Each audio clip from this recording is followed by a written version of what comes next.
পারি না। নাফিসা বলল, সাহস নিয়ে একটা প্রস্তাব দেই। রাসূলুল্লাহ বাজারের দিকে রওনা হলেন। আর নাফিসা গিয়ে রাসূলুল্লাহর সাথে একজন বন্ধু ছিল, তাকে ডেকে বলল যে তোমার এই বন্ধু সেটি খাদিজাকে বিয়ে করবে।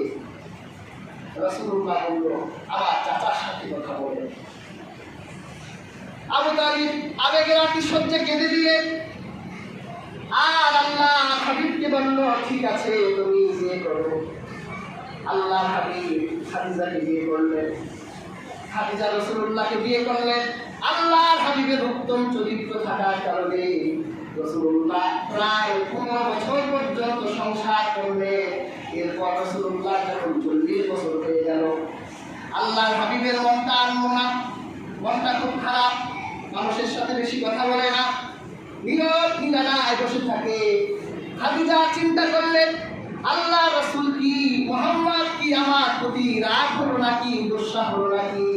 আল্লাহ হাবিবের কাছে গেল, গিয়ে বললেন, মুহাম্মদ মন খারাপ কেন?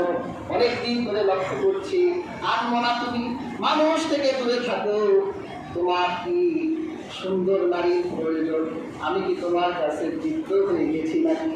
আমার সৌন্দর্য তোমার মুগ্ধ করতে এখন পারছে নাকি?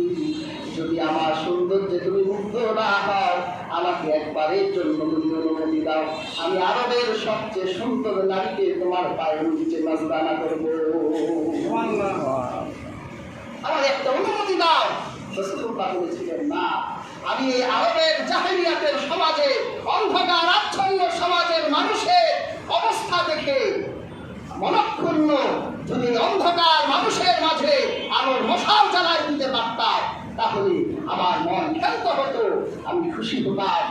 আর হাজিরিন, সেই মুহূর্তে রাসূলুল্লাহ একজন নারী তার পায়ের সামনে নাজরানা দেওয়া হবে, কখনো রাসূলুল্লাহ তার চরিত্র থেকে বিচ্যুত হন নাই। যৌবনের হাওয়া রাসূলুল্লাহকে নোয়াতে পারে নাই। এই জন্য একটা যুবক রাসূলুল্লাহর কাছ থেকে আদর্শ গ্রহণ করতে পারে। একটা শিশু পারে। হাদিসের কিতাবে হযরত আনাস রাদিয়াল্লাহু তাআলা আনহুর নাম শুনেছেন। হযরত আনাস রাদিয়াল্লাহু তাআলা আনহু বলেছেন যে আমি যখন, তিনি রাসূলের খাদেম ছিলেন, খাদিমুর রাসূল, একেবারে ছোট্ট বয়সে রাসূলুল্লাহর বাড়িতে তিনি কাজ করেন। রাসূল পাক একদিন ছোট্ট খাদেম আনাসকে বলল, তুমি বাজারে গিয়ে এই বাজারগুলো করে আনো। ছোট্ট